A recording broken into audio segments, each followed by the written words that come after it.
নমস্কার সবাইকে। আপনারা কেমন আছেন? আশা করি ভালো আছেন, সুস্থ আছেন। আমিও ভালো আছি। তো আজকে আমি আপনাদের সাথে একটা নতুন জায়গা শেয়ার করব, বিশ্বের সবথেকে বড় শিবলিঙ্গ। তো আজকে শিবরাত্রির উপলক্ষে আমরা সেখানে ঘুরতে যাব, তো সেটাই আপনাদের সাথে শেয়ার করব। মন্দিরটার নাম হচ্ছে মহামৃত্যুঞ্জয় মন্দির। তো চলুন যাওয়া যাক। তো আমরা এখন বেরিয়ে পড়েছি, এখন রাস্তাতে আছি। তো আমরা মন্দিরে পৌঁছে গেছি। এইবার আমরা মন্দিরের ভেতর ঢুকবো। এই যে দেখা যাচ্ছে শিবমন্দির লিঙ্গটা। তো আজকে শিবরাত্রি বলে আজকে প্রচণ্ড ভিড় হয়েছে, মেলা বসেছে খুব। তো আমরা এবার যাব। দেখুন দূর থেকে খুবই সুন্দর লাগছে। আমরা সামনে এখনো যাইনি, এটা দূর থেকে, অনেকটা দূর থেকে দেখাচ্ছি। সব পুজো দিতে যাচ্ছে আজকে। তো আমরা দেখুন সামনে চলে এসেছি। তো এই মূর্তিটার উচ্চতা হচ্ছে 126 ফুট, আর এটার প্রতিষ্ঠা করা হয়েছিল 2021 ফেব্রুয়ারি মাসে। তো বেশি দিন মন্দিরটার প্রতিষ্ঠা করা হয়নি, তো কাজ এখনও চলছে, পুরোপুরি এখনও শেষ হয়নি।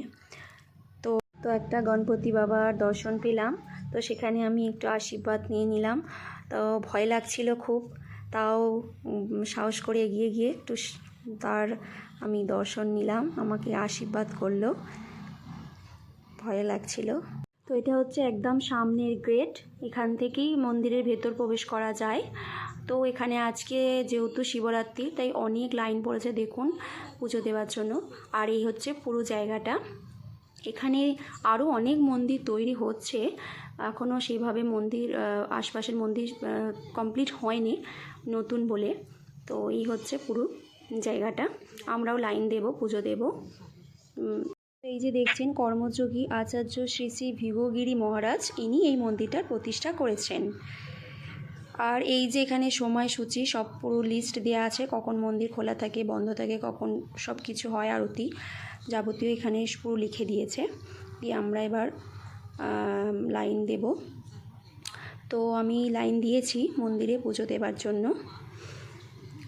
লাইন যাচ্ছে। এই যে মন্দিরের ভেতর, তো এখানে কোনো ফোনে অ্যালাউ নেই, তাও আমি ফোন যা কষ্ট করে তোলা হয়েছে। এই যে দেখছেন শিবলিঙ্গ, এখানে এই ভেতরের এই হচ্ছে শিবলিঙ্গ, এখানেই পুজো দেওয়া হয়, এখানে ফোন অ্যালাউ নেই, তাও কষ্ট করে তোলা হয়েছে। এই যে দেখছেন এর ভেতরের পুরো জায়গাটা, এটা শিবলিঙ্গের ভিতরের একদম নিচের জায়গা। তো এটা পুরো ফাঁকা। এখানে এই যে দেখছেন মহারাজ, ইনি হচ্ছেন, এনার প্রতিষ্ঠা করেছিলেন এই জায়গাটার। তো ওনারই সম্পর্কে কিছু কথা এখানে লেখা আছে। তো আমরা এবার বাড়ি বেরিয়ে এসেছি। বেরিয়ে এবার কোথায় এখানে ধূপবাতি দেওয়া হয় সেটাই আপনাদের সাথে শেয়ার করব, দেখাবো। কারণ ভিতরে মন্দিরের ভিতরে এটা দেওয়া হয় না, বাইরে দেওয়া হয়। মেলাটাও ঘুরে দেখাবো, চলুন। তো দেখুন এখানে সবাই ধূপ আর প্রদীপ জ্বালানো হচ্ছে গেটের বাইরে মন্দিরের। তো ভেতরে দেওয়ার আইন নেই, তাই জন্য এখানেই সবাই ধূপ আর প্রদীপ জ্বালানো হচ্ছে। তো আমরাও জ্বালালাম। তো আমরা মন্দিরের বাইরে এসেছি, এসে এবার মেলাটা ঘুরছি। তো পুরো জায়গাটা জুড়েই মেলা বসেছে। তো আমরা পুরো মেলাটা ঘোরার সময় পাবো না, কারণ আমাদের অলরেডি এমনি লেট হয়ে গেছে, আমাদের অনেকটা যেতে হবে। তাই জন্য আপনাদেরকে একটু মেলাটা ঘুরে দেখাচ্ছি। দেখুন এই পুরো জায়গাটাই মেলা বসেছে, আর অনেক কিছু বসেছে।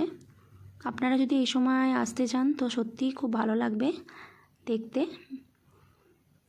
দেখুন, তো আমাদের বেরোতে হবে, তাই জন্য আমরা আর বেশি ঘুরলাম না। অনেকটা মেলা, পুরো জায়গাটা পুরো মেলাই বসেছে। তো এটা হচ্ছে মহামৃত্যুঞ্জয় মন্দির, যেটা আসামের নগাঁওতে অবস্থিত। তো আপনারা যদি আসতে চান হাওড়া থেকে গুয়াহাটি, গুয়াহাটি থেকে পল্টন বাজার ও খানাপাড়াতে বাস ধরবেন, ওখান থেকে নগাঁও পর্যন্ত আসবেন, ওখান থেকে টোটো রিজার্ভ করে একদম মন্দিরে আপনাদের নামিয়ে দেবে। তো আপনারা আসবেন এইভাবেই। তো আজকে আপনাদের ভিডিওটা কেমন লাগলো প্লিজ কমেন্ট করে জানাবেন, আর প্লিজ ভালো লাগলে একটা লাইক করে দেবেন। তো আজকের পর্যন্ত এই পর্যন্ত, আমাদের বাড়ি যেতে হবে। টাটা, ভালো থাকবেন, সুস্থ থাকবেন। আর প্লিজ কেমন লাগলো একটু জানাবেন ভিডিওটা। টাটা।